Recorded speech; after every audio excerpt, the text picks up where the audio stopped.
Hello guys, welcome to trading by routes. तो जैसे कि आपको पता है, हमारा हैशटैग मिशन 2021 चल रहा है, जिसमें मैं आपको पूरा स्टॉक मार्केट जो है वो फ्री में सिखाने वाला हूं। तो आज मैं उसके लिए उसकी एक सब पार्ट्स में एक न्यू सीरीज़ जो है वो स्टार्ट करने जा रहा हूं ऑप्शंस के बारे में।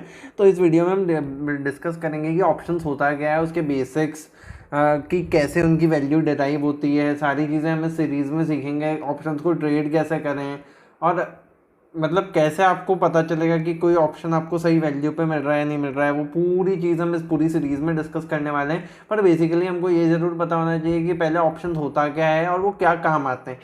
ठीक है, तो ऑप्शन नॉर्मली जो है इंडिया में यूज़ होने लगे थे 2002-3 में। 2002-3 से इंडिया में यूज़ हो रहे हैं ये ऑप्शंस जो है बेसिकली। और रिटेल ट्रेडर्स जो है वो ऑप्शंस ट्रेडिंग जो है 2004-5 से एक्टिवली पार्टिसिपेट करने लगे ऑप्शंस में। तो ऑप्शंस ट्रेड करना इट्स नॉट इजी। ऑप्शंस में multiple factors that should be taken care into. जैसे आप ट्रेडिंग कर रहे हैं मार्केट में, तो आप काफ़ी चीज़ें एक साथ मैनेज कर सकते हैं। लेकिन अगर आप ऑप्शंस ट्रेड कर रहे हैं तो आपको ऑप्शंस के लिए बहुत सारे time factor consider, price consider करनी पड़ती है, वॉलेटिलिटी कंसिडर करनी पड़ती है। तो ऑप्शंस मतलब बहुत सारी चीज़ों से ऑप्शंस एक साथ अफेक्ट हो जाता है। अब ऑप्शंस होता क्या है, जैसे मैं आपको बताता हूँ। HDFC बैंक का शेयर है, HDFC बैंक का शेयर है जो कि चल रहा है 1,000 रुपये। लेट्स अज्यूम 1,000 रुपये चल रहा है ये। और दो जने हैं, ए है बी है, दोनों ने कॉन्ट्रैक्ट किया। बी बोल रहा है कि HDFC बैंक जो है वो 1,000 से नीचे रहेगा इन नियर फ्यूचर, और ए बोल रहा है 1,000 से ऊपर चला जाएगा इन नियर फ्यूचर। तो इसने बी ने ए को बोला कि मैं कह रहा हूँ कि 1,000 से नीचे रहेगा, तो मैं एक काम करता हूँ 1,000। तो अपन एक शर्त लगाते हैं। तो दोनों के बीच में लगी शर्त। और अगर HDFC बैंक फ्यूचर में 1,000 से ऊपर चला जाता है तो इन टर्म्स ऑफ ऑप्शन जो है वो ए को फ़ायदा हो जाएगा। अब ए को फ़ायदा होगा, कितना फ़ायदा होगा, कैसे होगा, वो आगे जाके हम डिस्कस करेंगे कि ऑप्शंस होता क्या है उस सीरीज़ में। सबसे पहले देखो, मैं आपको समझाने की कोशिश करता हूँ। अब जैसे ए और बी के बीच में शर्त लगी थी, ए और बी के बीच में। तो अब ये लगी, जैसे इसको फ़ायदा हुआ तो इसको लॉस होगा, इसको प्रॉफिट होगा, इसको प्रॉफिट होगा तो उसको लॉस होगा। क्योंकि एक को प्रॉफिट एक को लॉस, ये डिमांड सप्लाई की वजह से ऐसे ही चलता है। क्योंकि स्टॉक मार्केट में पैसा अपने आप तो कैसे, किसी को प्रॉफिट होगा तो किसी को लॉस होगा। तो अब डिस्कसिंग द फैक्ट्स की प्रॉफिट और लॉस डिटर्मिनेशन और सारी अगर बातें करते हैं, तो एक बात समझ में आती है कि 1,000 से ऊपर HDFC बैंक का प्राइस चला गया, 1,000 से ऊपर अगर प्राइस चला गया तो HDFC बैंक जो है वो जैसे ए को जो है वो फ़ायदा हो जाएगा, और 1,000 से नीचे रह गया तो बी को फ़ायदा हो जाएगा। इतना समझ आता है। तो अब इसमें क्या, ऑप्शंस में दो चीज़ें होती है। ये जो मैंने आपको कॉन्सेप्ट समझाया उसके बेसिस पे कॉल और पुट ऑप्शन। अब कॉल ऑप्शन और सॉरी अब कॉल ऑप्शन और पुट ऑप्शन कॉल ऑप्शन और पुट ऑप्शन दो दो ऑप्शंस होते हैं।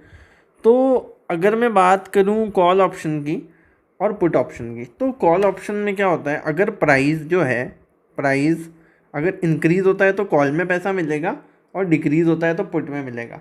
But you should be call और पुट बायर। ठीक है। अब रिवर्स, अगर आपने इसमें क्या, अगर आपके पास सेलर, अगर आप कॉल और पुट के सेलर हो, जैसे अगर आपके पास नहीं है तो भी आप उसको सेल कर सकते हो। This is known as concept of short selling. इसमें मार्जिन रिक्वायरमेंट काफ़ी ज़्यादा होता है और ऑप्शन सेलर्स को अनलिमिटेड लॉस हो सकता है। ऑप्शन बाइंग और सेलिंग वाली चीज़ में आपको जो डिफरेंस है वो किसी और वीडियो में बताऊंगा। लेकिन सबसे पहले यहाँ पे हम डिस्कस करते हैं, यहाँ पे जस्ट अपोजिट होगा। ऑप्शन सेलर्स, अगर मार्केट प्राइस जो है, अगर प्राइस अगर बढ़ता है तो ऑप्शन सेलर्स को जो है, अगर जैसे पहले कॉल में अगर प्राइस बढ़ रहा था तो ऑप्शन भी, अब यहाँ पे इन्वर्स रिलेशनशिप है। अगर प्राइस बढ़ेगा तो जैसे अगर प्राइस बढ़ेगा तो पुट गिरेगा, और प्राइस बढ़ेगा तो कॉल बढ़ेगा। नॉर्मल तो ये रिलेशनशिप होता है। लेकिन अगर इन्होंने ऑप्शन सेल कर रखा है तो यहाँ पे मैं आपको एक मैट्रिक्स बना के समझा देता हूँ। ये कॉल सेलर कॉल सेलर और ये पुट सेलर। तो प्राइस अगर इंक्रीज़ हुआ तो पुट सेलर को प्रॉफिट होगा, और इसको लॉस होगा। अगर स्टॉक का प्राइस इंक्रीज़ हुआ, अब स्टॉक में कैसे ऑप्शंस होते हैं मैं आपको एग्जांपल दे के समझाऊंगा बिल्कुल, स्टॉक में कैसे ऑप्शंस होते हैं। लेट सपोज HDFC बैंक है, चलो HDFC बैंक नहीं, रिलायंस है। तो रिलायंस का प्राइस चल रहा है 2000, लेट सपोज 2000 रुपीज़ पे रिलायंस ट्रेड कर रहा है। तो अब रिलायंस के CE यानी कि कॉल ऑप्शन और PE यानी कि पुट ऑप्शन, दोनों चीज़ें रही होगी मार्केट में। अब रिलायंस के CEP, अब आज मैं बोल रहा हूँ कि रिलायंस जो है 2100 रुपये तक जाएगा, 2100 रुपये, तो मैं 2100 का कॉल ऑप्शन ख़रीदता हूँ, बाय 2100 CE बाय, और ये मुझे मिलता है @20 रुपीज़। इसमें लॉट्स का कॉन्सेप्ट होता है गाइस, वो मैं आपको समझाऊंगा, लेकिन उससे पहले हम यहाँ पे 20 रुपीज़ डिस्कस कर लेते हैं। और मैं कह रहा हूँ, और ये कोई और कह रहा है कि रिलायंस नीचे जाएगा तो वो 1900 का PE खरीदेगा और @25 ये भी। तो ज़रूरी नहीं है प्राइस सेम हो कम हो, इट डिपेंड्स अपॉन वॉलेटिलिटी कि पिछला ट्रेंड उस स्टॉक का क्या रहा है, इससे भी अपन को प्राइस में फ़र्क पड़ता है। वैसे तो कॉल सेलर जो है वो 99% प्रॉफिट में रहता है, लेकिन ये सारी बातें, लेकिन कॉल बायर को जो है वो अनलिमिटेड प्रॉफिट भी हो सकता है, लेकिन कॉल सेलर का जो प्रॉफिट है वो लिमिटेड होगा। अब ये सारी चीज़ें मैं आपको समझाऊंगा कि कैसे एक्सपायरी होती है, कैसे ऑप्शन एक्सपायर होता है। लेकिन सबसे पहले आपको ये चीज़ समझ में आनी चाहिए कि कॉल को अपन सेल भी कर सकते हैं, बाय भी कर सकते हैं। तो आफ्टर ऑल दिस स्टफ, जैसे आपने HDFC बैंक का हम रिलायंस का हम डिस्कस कर रहे थे, और मान लो सपोज रिलायंस जो है, रिलायंस क्लोज होता है एक्सपायरी के दिन 1876 पे, तो ये तो ज़ीरो हो जाएगा, कोई बात ही नहीं है, क्योंकि किस्तों के ऊपर कभी गया ही नहीं, रिलायंस 2100 क्रॉस ही नहीं किया। लेकिन अगर, और ये 1900 का पुट ऑप्शन अगर ये 1876 भी होता है तो ये एक्सपायरी के दिन 24 रुपीज़ पे ही क्लोज होगा, यानी कि 1 रुपये का तो भी लॉस है। और अगर मान लो ये क्लोज होता है 1800 पे, तो ये 100 रुपीज़ का पे क्लोज होगा। तो आपको डिफरेंस समझ में आया, वो जो 1900 माइनस क्लोजिंग प्राइस, यानी कि स्ट्राइक प्राइस 1900 को स्ट्राइक प्राइस बोलेंगे, जिस स्ट्राइक का ऑप्शन मैंने ख़रीदा है, minus closing price on expiry, तो उतनी होगी आपके ऑप्शन की वैल्यू। अब जैसे मैं 2100, अब स्ट्राइक प्राइस पर, ये पुट के केस में, और कॉल, ये पुट के केस में, पुट और कॉल के केस में क्लोजिंग माइनस स्ट्राइक। जैसे 2125 पे अगर क्लोज होता तो 2125 माइनस 2100, तो ये होती उस ऑप्शन की वैल्यू 25 रुपये।